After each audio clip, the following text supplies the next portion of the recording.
April মাসে শম্ভুনাথ চট্টোপাধ্যায়ের কবিতার পাঠ পর্ব।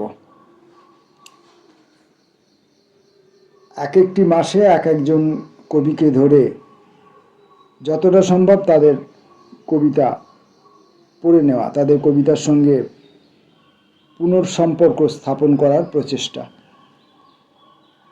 শম্ভুনাথ চট্টোপাধ্যায়ের কবিতা, আজকের প্রথম কবিতা ফড়িং। পারে, সামান্য ফড়িংও পারে দারুণ সৌন্দর্য এনে দিতে নিরিবিলি পদ্মের পাতায়। শরৎকালের হাওয়া সঞ্চারিত অদ্ভুত বিকেলে জলজ ঘাসের শীষে সাদা আলো রৌদ্র ঝরে যেখানে, শীতল রূপোর প্রদীপ হয়ে জ্বলে ওঠে ঝিকিমিকি জল, সেখানে ফড়িং সহসা অদৃশ্য থেকে উড়ে এসে দৃশ্য ছুঁয়ে যায়। নির্জন মাঠের পাশে সাদা মেঘ শান্ত ছবি নয়াঞ্জলিতে অন্য কোনো রূপের জগৎ। অবশ্য লুকানো আছে, আমরা জানি না তার পথ। আমরা যে মাঠে যাই সেই মাঠ সন্ধ্যার আধারে ডুবে থাকে দৃশ্যহীনতায়।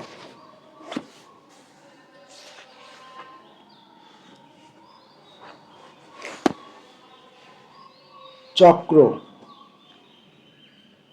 বিস্ময়ের মুখোমুখি দাঁড়িয়ে রয়েছি মুগ্ধ চোখে। জল মাটি প্রস্তরের চক্র ঘোরে, তবু কত স্থির দৃশ্যপটে অরণ্য জগৎ আর মেঘলগ্ন শৈলশিরা জেগেছে এখানে। মানুষও জেগেছে তার জীবন সংগ্রাম নিয়ে, সামুদ্রিক প্রাণীর অদূরে, যূথবদ্ধ পশু আর গগন পক্ষীর প্রতিবেশে। কেন এই বিপুল সৃষ্টির এত অনিবার্য জাগরণ কেন? বিস্ময়ের মুখোমুখি দাঁড়িয়ে রয়েছি স্তব্ধ চোখে। জল মাটি প্রস্তরের চক্র ঘোরে, তাই কি অস্থির দৃশ্যপটে অসংখ্য বিনাশ, বহু ধ্বংসধারা, অশনি ঝঞ্ঝার রূপ জলে? মানুষও জ্বলেছে তার নানা উপাদান নিয়ে, দেশকালে সংসারে সমাজে। জলের ঘর্ষণে যেন ফসফরাস, রক্ত ক্লেদ রাশি। কেন এত ক্ষণিক স্ফুলঙ্গ রেখা আধারে নিক্ষিপ্ত হয়? কেন কেন এত ক্ষণিক স্ফুলিঙ্গ রেখা আধারে নিক্ষিপ্ত হয়? কেন প্রবল ঘূর্ণনে কিছু অজানা রহস্য কাঁপে চিরদিন এই চক্রমূলে।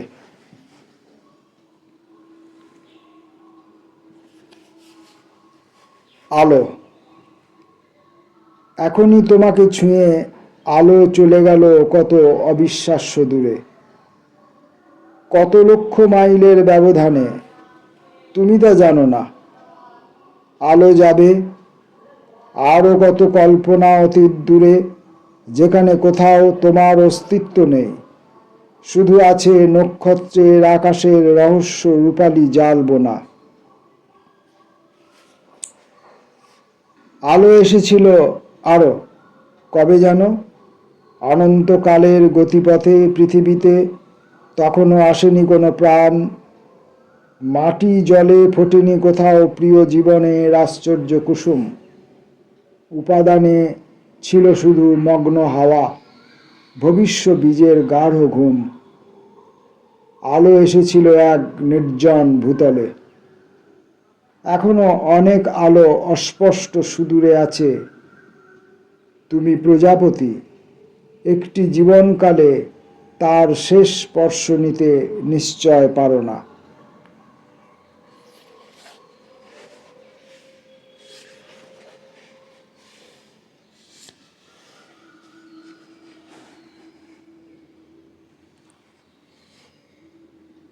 পুণ্যশিলা।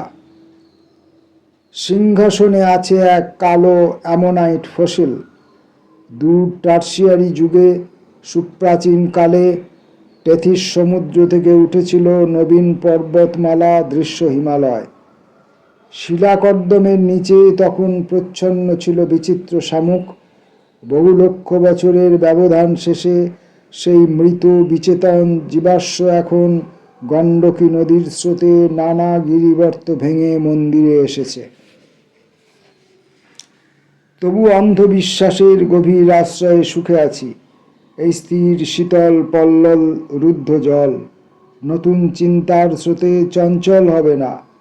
বহু প্রাজ্ঞ ঋষি প্রদর্শিত পথে আমাদের চির আত্মনিমজ্জন তুলসী চন্দন সুভাষিত। এখানে অক্ষয় স্বর্গ নরকের কিংবদন্তি, পুরাণ প্রতীতি, গায়ত্রী প্রণব জপ, শালগ্রাম, আহা পুণ্যশিলা।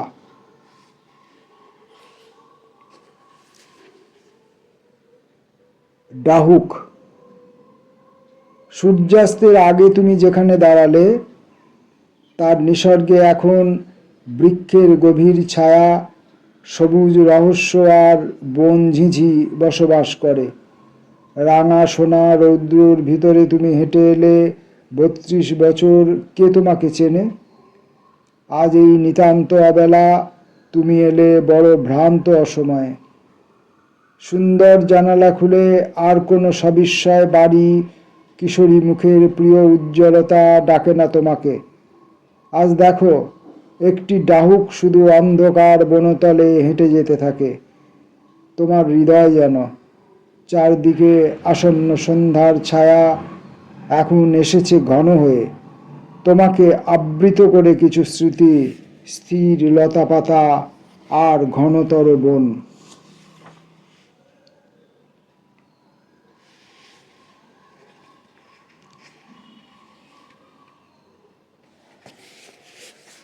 আজকের শম্ভুনাথ চট্টোপাধ্যায়ের কবিতা পাঠের এই যে পর্ব, এর শেষ কবিতাটি লেবু পাতা।